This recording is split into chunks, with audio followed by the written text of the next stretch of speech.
ठीक है, अपना जेई में 2025 का क्वेश्चन है भाई, किस पे सेंटर ऑफ मास पे a rod of length 5L is bent right angle keeping one side as 2L. The position of center of mass of the system is. तो एक अपने पास आए टेढ़ा रॉड, एक अपने पास L शेप का स्ट्रक्चर है जिसमें इधर कितनी लेंथ है 3L और इधर कितनी लेंथ है 2L। तो अपने को बताना है कि इसका जो सेंटर ऑफ मास होगा वो कहाँ पे होगा। तो अपन इसको दो अलग अलग बॉडीज मान लेते हैं। इसका जो ऊपर वाली रॉड है जिसका लेंथ कितना है 3L, इसका जो सेंटर ऑफ मास होगा वो कहाँ पे होगा 1.5L पे। कहाँ पे होगा 1.5L पे। और जो 2L वाली रॉड है इसका सेंटर ऑफ मास कितना होगा L पे। अच्छा, ये कौन से एक्सिस में पड़ा y एक्सिस में, और ये कौन से एक्सिस में पड़ा x एक्सिस में। तो इसका कोऑर्डिनेट लिखते हैं तो क्या लिखते हैं x में 0, y में क्या 1.5L, और कोऑर्डिनेट ये x एक्सिस में लिखते हैं तो क्या लिखते हैं L, 0।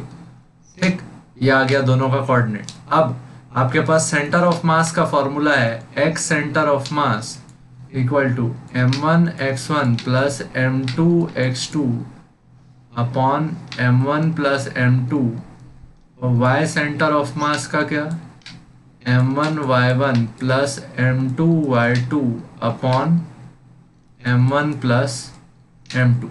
ठीक, तो अपने को यूनिफॉर्म रॉड है मान लेते हैं। तो यूनिफॉर्म रॉड में मान लो टोटल मास अपन अज्यूम कर लेते हैं, total mass equal to 5m रहा होगा। तो 3L का मास क्या 3m और 2L का मास क्या 2m।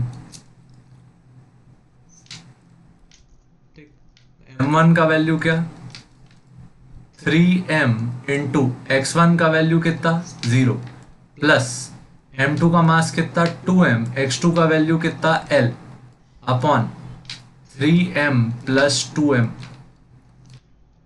y में निकालते हैं m1 का वैल्यू क्या 3m, y1 है, ये हो गया x1, ये था y1। y1 का वैल्यू कितना है 1.5L प्लस m2 का वैल्यू क्या 2m, y2 का वैल्यू कितना, ये हो गया x2, ये हो गया y2। y2 का वैल्यू कितना 0 upon 3m plus 2m। Value कितना आता सॉल्व होके 2ml upon 5m।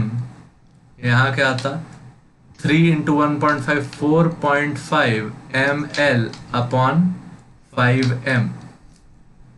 x center of मास का वैल्यू क्या आता 2ml अपॉन 5m। m से m क्या हो गया कैंसल हो। y सेंटर ऑफ मास का वैल्यू क्या आता 4.5 ml अपॉन 5m। m से m कैंसल, यहाँ क्या आता 2 अपॉन 5L, और y सेंटर ऑफ मास क्या आता 4.5 अपॉन 5L। इसका वैल्यू क्या आया रहता 0.4L। y सेंटर ऑफ मास का वैल्यू क्या आता 0.9L। L का वैल्यू कितना है 10 सेंटीमीटर। 0.4 इंटू 10 सेंटीमीटर, तो ये कितना आता 4 सेंटीमीटर। ये आया x सेंटर ऑफ मास, और y सेंटर ऑफ मास का वैल्यू कितना हो जाता 0.9 इंटू L का वैल्यू 10 सेंटीमीटर, तो ये कितना आता 9 सेंटीमीटर। तो इस सिस्टम का जो सेंटर ऑफ मास होगा वो कहाँ पे होगा पॉइंट P पे।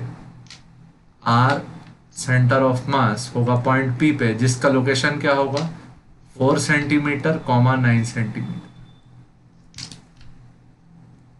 अच्छा, इसको वेक्टर में लिखोगे तो क्या लिखोगे 4i cap plus 9j cap. ठीक, ये रहेगा इसको सॉल्व करने का तरीका। पहले ये सिस्टम को, कंटिन्यूअस सिस्टम को हमने पॉइंट पे रखा।